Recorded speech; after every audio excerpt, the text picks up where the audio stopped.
বাসায় মেহমান ছিল আর মেহমানদের জন্য কি কি রান্না করেছি আপনাদের সাথে একটু শেয়ার করি। এখানে হচ্ছে এটা হচ্ছে গরুর মাংসের চাপ ভুনা করেছিলাম আর ইলিশ মাছ সাদা করে রান্না করেছিলাম। আর এখানে দেশি মুরগির ঝোল, আর প্রথমে যেটা দেখিয়েছিলাম সেটা হচ্ছে খাসির মাংস রান্না করেছিলাম। আর এখানে সালাদও কেটে নিয়েছিলাম।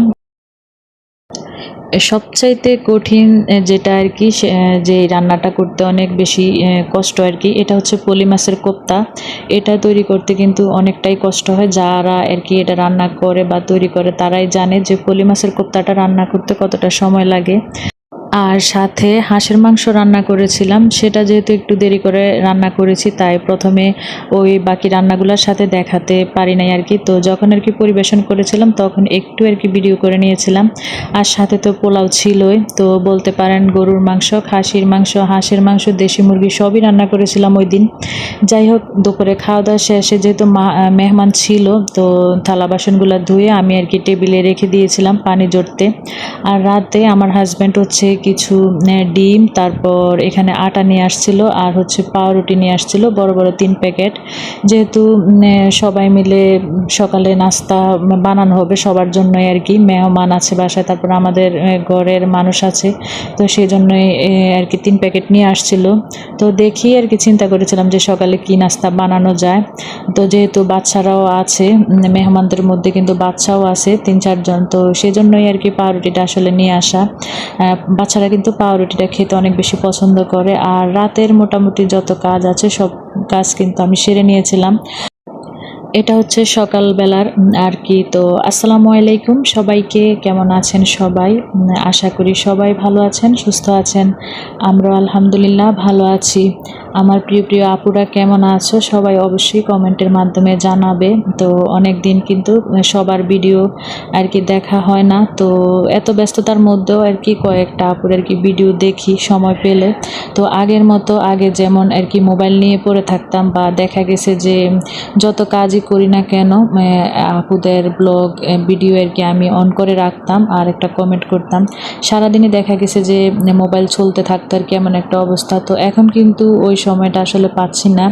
তো কবে যে আবার আগের মতো ওইরকমভাবে ভিডিও দেখতে পারবো বা সবার পাশে থাকতে পারবো সেটা আসলে বলতে পারি না।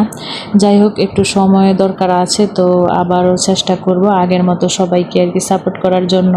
যাই হোক, ওই দিক দিয়ে সকালবেলা তো নাস্তা বানিয়েছিলাম, ব্রেড টোস্ট বানিয়েছিলাম পাউরুটি আর ডিম দিয়ে, আর হচ্ছে রুটিও বানিয়েছিলাম, সাথে কিন্তু গরুর বট ভুনা করেছিলাম, তো আপনাদের সাথে একটু শেয়ার করেছি।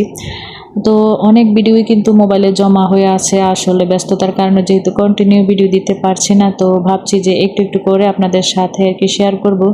যাই হোক, সকালে নাস্তা খাওয়ার পরে কিন্তু মেহমান আর কি চলে গিয়েছিল, তো এদিক দিয়ে হচ্ছে আমার হাজব্যান্ড আর কি কিছু আর কি সবজি বাজার নিয়ে আসছিল, আর মাছ নিয়ে আসছিল, বড় সাইজের একটা রুই মাছ নিয়ে আসছিল, আর হচ্ছে গরুর মাংস আর কি পাঠিয়েছিল। তো এখন হচ্ছে বাজারগুলো আমি আর কি একে একে গুছিয়ে নিচ্ছি। এখানে লতি পাঠিয়েছিল, লতি হচ্ছে আমার শাশুড়ি আর আমার কিন্তু খুব পছন্দের একটা সবজি। আর পটল, তারপর করল্লা, তারপর হচ্ছে কচুমুখী, কাঁচামরিচ, ধনিয়া পাতা।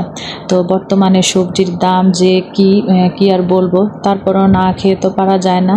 তো এদিক দিয়ে সবজিগুলো কিন্তু আমি একটু নামিয়ে আর কি মেলে রেখেছি, যাতে করে এগুলোর মধ্যে থাকা পানিগুলো শুকিয়ে যায়। তারপর হচ্ছে আবার প্যাকেট করে আমি ফ্রিজে রেখে দিব। আর মাছটাও বের করে নিয়েছি, আর গরু মাংসটাও আর কি বের করে নিয়েছি। এখন হচ্ছে এগুলা ধুয়ে তারপরে আর কি ফ্রিজে রেখে দেব। তো যে যেখান থেকে আমার ভিডিওটা দেখছেন, আমার ভিডিওর কোনো অংশ যদি আপনাদের কাছে ভালো লেগে থাকে প্লিজ একটা লাইক দিয়ে দিবেন। আর আমার চ্যানেলে আজকে যদি কেউ নতুন হয়ে থাকেন সাবস্ক্রাইব করে আমার পাশেই থেকে যেতে পারেন। তো আজকে সারাদিন বলতে গেলে একটু ব্যস্ততার মধ্যেই কেটেছিল।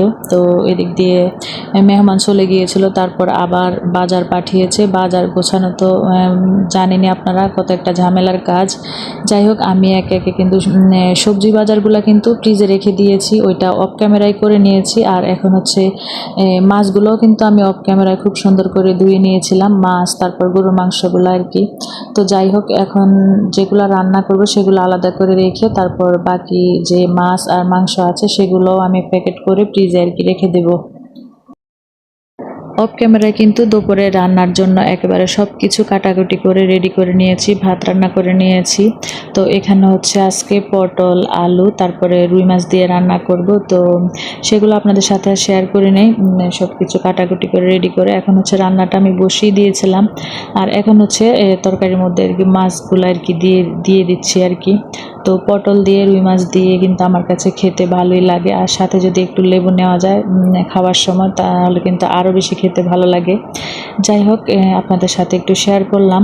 আর আজকে কিন্তু ছোট্ট একটা ব্লগ শেয়ার করেছি, 6 মিনিটের একটা আর কি ভিডিও। তো আশা করি সবাই পুরোটা সময় জুড়ে আমার সাথে থাকবেন।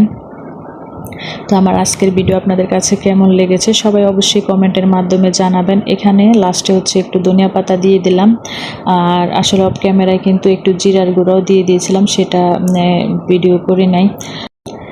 কথা বলতে বলতে আমার রান্না কিন্তু শেষ হয়ে গিয়েছে। আজকে আর কোনো কিছু শেয়ার করব না। তো যারা যারা ধৈর্য সহকারে এতক্ষণ পর্যন্ত আমার সাথে ছিলেন সবাইকে ধন্যবাদ জানিয়ে বিদায় নিচ্ছি। আল্লাহ হাফেজ।